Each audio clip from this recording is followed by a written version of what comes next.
This is episode 37 of the After Gambling podcast, and this is a victory edition.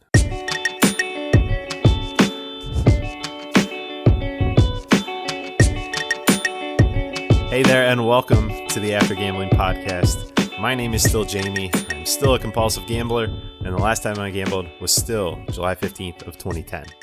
Now, as I said in the opener, this is a victory edition. And if you're listening live, you'll notice that this is not the typical Friday release. This is a second release on the same day. And it's all because last night we finally got a victory. As you know, I'm from Northeast Ohio and from Cleveland area. And last night, my Cleveland Browns finally won a football game. And yes, I'm doing a special edition on this because I think it also ties into sports gambling. And there'll be a definite tie-in, so hang with me for a little bit, let me kind of enjoy my victory while also explaining to you kind of the takeaway for all of us gamblers. So first of all, let me give you a little context because I know we have people listening from all around the world. So the Cleveland Browns, if you haven't heard of them, they are an American football team. And so American-style football, they play in the NFL, which is the highest rank of American football in the world. And unfortunately, my team is terrible, or has been terrible. In fact, we've been so bad that we've become the laughing stock of the league, of jokes. Every night show that a comedian cracks a joke about the Browns. Everybody is always coming up with cracks about the Browns, and it's been well earned. We've had pretty much only one or two successful years in the last 20 years since our franchise came back because we had a very proud franchise, but then our owner moved it to another city. So there were 3 or 4 years we didn't even have a franchise.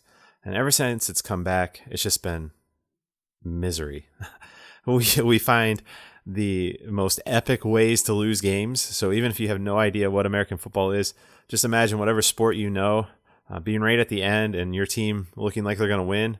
And then the most idiotic chain of events happens and you lose. And now imagine that this happens almost every week. And in fact, it's been happening. I'm recording this on September 21st of 2018.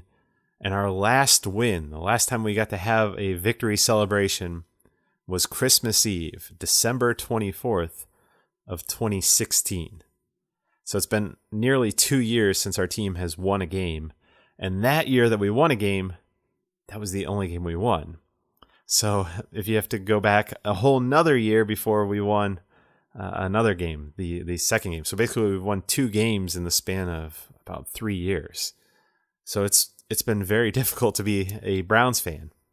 And so last night our team was playing and it was the spotlight game, Thursday night game, which there's only one NFL game on Thursday nights. And so everybody was watching and everybody was just waiting for the Browns to lose so we could become the butt of the next round of jokes. But we won. And our star new player, we obviously being so bad in the draft, we get to pick the best player. And our new best player, his name is Baker Mayfield. He's the quarterback, which is the most important position in American football. And so he hadn't been playing, but because of an injury, they brought him in as a rookie, and he did great and actually did amazing and brought our team back from losing in the first half of the game to a big win at the end. And so the whole town went crazy. I mean, to give you an idea, if you're not here in the United States, Bud Light, the beer company, actually had a promotion going where they had put beer coolers around town, and they had chains on them. And the whole premise was when the Browns win, Clevelanders would get a free beer because we've suffered so much. And it's not just been the Browns. I mean, we had the Cavs. So if you follow the NBA, you know that our basketball team has been really good. We won the championship a couple of years ago. But outside of that, that's the only championship our city has had in 50, 60 years. And I mean, they've even made videos and movies about just how devastating our losses have been. And just heartbreaking losses and how poor our sports teams have been. And so it feels good to get that kind of monkey off the back and to move on into a new kind of hope with this new player and a new coaching staff, or sort of the same coaching staff, but new people picking the players. There's been a lot of turnover, so there's finally hope. And it was especially good because we were featured on a show called Hard Knocks, which is an HBO show that just follows kind of the behind the scenes. So everybody in the country had been kind of following the Browns. And I think a lot of people were rooting for us because we've been so bad. And I think people can relate and understand our struggles. And so it was good on a national stage to get that win. So again, hopefully I haven't bored you too much with that part of it, but I wanted to give some background to this because it is important to kind of understand why this all makes sense. Because I know if somebody was talking about their soccer team, I would be lost. And so I would hope that they would give me a little bit of background to catch me up to speed. But why is this game so special? Why did I want to do a podcast all about this game? And it's a mix of things. This game was really special because there were so many things that came together. And first of all, I want to start off with saying that we were playing the New York Jets, which for anybody that follows Gary Vaynerchuk, you can find him on Twitter at Gary V, V-E-E. Gary has been very influential in my life in starting this podcast. And I really, really, really appreciate everything that Gary kind of does. He puts out a lot of content that's very motivational, inspirational. And if you haven't followed him, go check him out. His stuff is really, really good. Give him more than a little bit of time. He's kind of a brash New Jersey guy. So at first he seems like he's going to be this guy that's very egotistical. But then you dig into his content and you realize that he's probably one of the most caring people on the planet. He goes above and beyond to help out anybody and everybody. And he just really has this kind of help others first mentality, which is really cool. And so we were playing his team. This is his childhood team. And if you listen to his stuff, he always talks about his goal in life is to own the New York Jets. So we were playing his team, which kind of made this a little bit bittersweet. Also because Gary's really the reason why I've renewed my kind of fandom with the Cleveland Browns. And it's not that I haven't always kind of followed the Browns and rooted for the Browns. As a kid, they were really good. So when I was 7, 8 years old, they were really good and I was a big fan. But then in my teenage years, the team left. And then ever since they've been back, they've been terrible. And so it's one of those things where I kind of watch from a distance.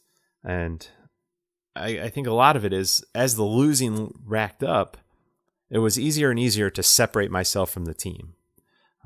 Because there was kind of the shame of being with that team. And I mean, you didn't want to be rooting for the team that was the embarrassment and that was always losing and everybody made jokes about. And so when I would listen to the games or watch the games, and I rarely watched them, I started listening to them so I could do other tasks. And so I didn't feel like I wasted time. But I did that in isolation. And it was with that kind of arm's length distance. And I think if you're listening to this, you're starting to see some similarities there. And what's something else that we have a lot of shame, a lot of embarrassment, and we do in isolation and away from people. And that's obviously our gambling. And so there was kind of this connection there in that I was not jumping in fully into the fandom. And one time Gary I was listening to a podcast and the guy talked about how he was a big fan of LeBron and something else. And Gary asked him, "Where are you from?" And he said, "I'm from Houston," which they have a completely different team that LeBron has never played on. And Gary just gave this guy a hard time. He's like, "Look, why don't you like your Houston team? You got to root for your team." He's like, "You're a front runner. You just want to root for the teams that win." And he really kind of gave this guy a hard time. And it kind of hit with me and said, look, and Gary's point wasn't so much the basketball, but that you have to love the struggle. You have to love the day in, day out grind in order to get that payoff at the end. And I think, again, now you're starting to see what's the day in, day out grind for us as gamblers or compulsive gamblers that are in recovery. It's fighting for that recovery. And so part of it is you have to love that struggle in order for it to be really sweet as you move through and as you get these victories like my football team had last night. So after hearing Gary say that, I mean, like I say, he kind of guilted me would be the best word, guilted me back into being a Browns fan. And not just the Browns fan that stood on the sidelines. And I use that not literally, but just kind of off to the side and didn't buy any gear, didn't have any hats or shirts or anything like that. And if somebody would ask and say, "Oh, no, I'm not really a Browns fan," to buying a sweatshirt that had the team's logo on it and getting my son a jersey and really kind of following them more closely and kind of getting involved and sitting down to watch the games. I mean, I think we do need the escapism in our life. And before I used to do it with gambling. And so just using it for sport, I think sport is an awesome opportunity to use as entertainment. And again, this is another topic that's going to sound very familiar. I always talk about being connected in recovery, not trying to do it in isolation. And that's where our sports shine. Our sports really shine as a place to bring us all together. And last night, as I was listening to the game or watching the game on TV, I was texting with my father. And the whole time I was thinking, as the new player came in, Baker Mayfield, my son, that's his jersey, is a Baker Mayfield jersey. And every week he's been asking, hey, did Baker play? Is he playing? And I have to say, no, he's just a rookie. He's not going to play yet, but someday he will. And so I knew how excited my son would be this morning when he woke up and asked, did Baker play? And I could say yes. And also the Browns won. And actually, when my son woke up, the replay was on TV. And so we kind of laid in bed and snuggled and watched part of the game. It was the end of the game, so he could kind of see Baker play. And he's young. He's only 5, so he doesn't really fully understand the game, but he's asking a lot of questions. And it was that opportunity to share that moment and to share those text messages with my dad and also texting with some of my good friends. And we were like, are they going to finally do it? And we were all cheering and celebrating together. So that's why, I mean, this was a very kind of special night for me because you brought all these things together. You had my team that I've renewed interest in and kind of jumped in to kind of fandom with, kind of like I've jumped into recovery. It was rewarding to get that reward, but also kind of a struggle because it was also against Gary's team. And I really wish it wouldn't have come against Gary's team, but a cool thing that came together because of all the connections in the past, because Gary was the person that guilted me into becoming a big Browns fan again. And so there are all these little connections, and Baker, the guy that my son had the jersey for, came in, was the star and led us back. And we broke this kind of long curse. And it was just, I guess, in highlighting and bringing it to a conclusion, it showed that this is what sport is all about. Sport isn't about placing a bet. I have, and I'm still on kind of cloud 9 and had this rush of adrenaline and excitement from my team winning. And it's not because I won money. It's not because I had a bet. And I think actually when we put money on games, we're creating situations where we are isolated. We're not enjoying the game just for the pureness of the game and for the connection that it allows us to come together with our friends or family. We're liking it because of an outcome. And not just because of an outcome, but also what that outcome does for us financially, the win or the loss. And there are times where our team may lose, but we win our bet. And how is that really what the true kind of passion and meaning of sport is? I don't think that's what it is. And I think that's where we can go wrong, is when we start to looking to having a bet on a game as the only thing that makes it interesting. And so as gambling expands here in the United States, and as it continues to kind of run rampant in the UK, I know all the operators push and it's, hey, people just want to put a little $5 bet on a game.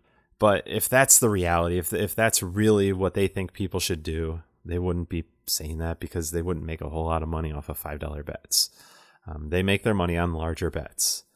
And also, it just, that money, I think when we do that, when we place bets on games, we sacrifice the true enjoyment of the game, the true pureness of coming together with our friends, with our families, with just people around us. I mean, you can be driving down the street and see a person that's wearing that same logo on their hat of the team that you like, and there's that connection there.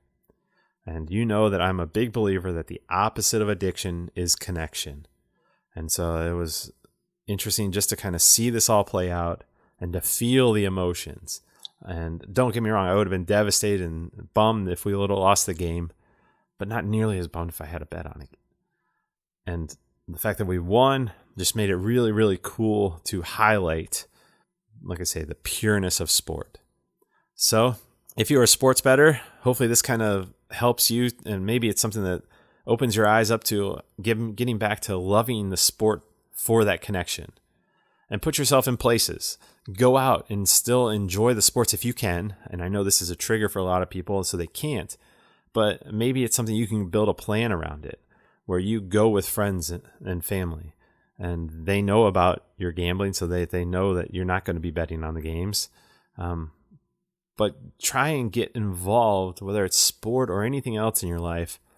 Create those connections. And sports are obviously just one way, but with the events of last night, I wanted to use it as the highlight, and especially with the expansion of gambling coming, as the highlight of what we should have our sports be for us. And they have nothing to do with money lines, odds, or how much one team wins the game by impacting our enjoyment and the connection that we receive from watching sport. So to wrap this one up, I just want to say a huge thank you, obviously, to Gary for guilting me into being a Browns fan again. I'm really enjoying it. I enjoyed the first couple of weeks where we tied a game that we had a lot of opportunities to win, and then we lost a game that we should have had won, and that it wasn't so painful as in the past. I think just being all in with it, and I don't know, it was a nice feeling. I felt like I was part of something bigger, and I think that's part of the thing that's helpful. But also, I just enjoyed it. I took it for what it was. I didn't get so mad that I went home and had it ruin my day. I moved on with my day at the end of it, but I said, hey, man, it's fun to be fully engaged. And I guess I know one thing, that we're always looking for things where we can be fully engaged again. And I think we just have to look for these experiences and not isolate ourselves away. Because I think when we put ourselves in situations with other people, that's when we really start to feel alive again. And that need to feel alive and to feel those highs, those rushes of adrenaline. I mean, this last 12 hours or so, I didn't sleep very well. It's very much been like a rush of adrenaline, like from when I was gambling. But it's in a much purer way, and like I say, in a way that brings me together with people around me. And that connection is what I think we should really be looking for when we involve ourselves in sports, not trying to win a bet. Thanks for allowing me the opportunity to kind of document this and kind of capture this moment in time. And hopefully there was something that you could take out and apply to your own life to get back to enjoying sport or any other activity that you used to do before you were gambling that connects you back with people to lead a better life in recovery. And that will do it for this episode of the After Gambling Podcast. Again, thanks for listening, and I will see you in the next episode.